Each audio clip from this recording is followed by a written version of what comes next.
Nag-viral kaagad ang ginawa ni Shuvi Etrata para lang makabalik sa It's Showtime.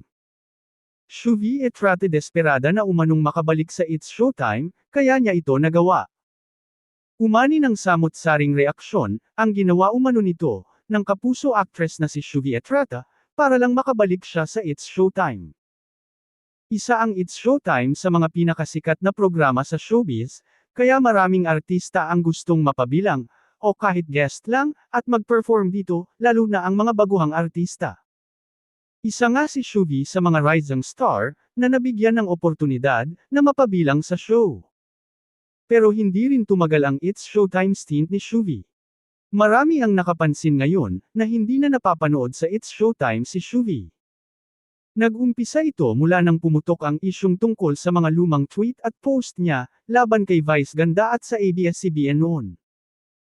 Kung babalikan, mula nang makalabas ng bahay ni Kuya si Shuvi, bilang parte ng PBB Celebrity Club Edition ng Kapuso Network at Kapamilya Network, lagi siyang napapanood sa It's Showtime bilang guest host. Dahil sa kanyang natural na karisma at talento sa pag-host at pagpapatawa, mabilis siyang nagustuhan ng madlang people at maging ni Vice Ganda. Ngunit sa kasamaang palad, tila nagkaroon ng lamat, sa pagitan ni Vice Ganda at Shuvi, matapos lumutang ang lumang video niya. Kabilang narito ang video niya, na Jojowa in Autotropohin vlog niya, kung saan nag-iw siya, nang mabanggit ang pangalan ni Vice.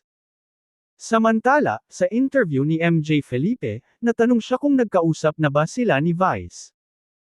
Dito nga ay inamin ni Shuvi, na nag-message umano siya kay Vice at pinaliwanang, na mali ang lumabas na video niya at taken out of context ito.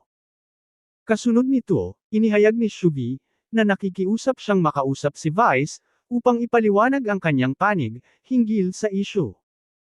Ayon kay Shuvi, I was always honest about my feelings to you, I never lied.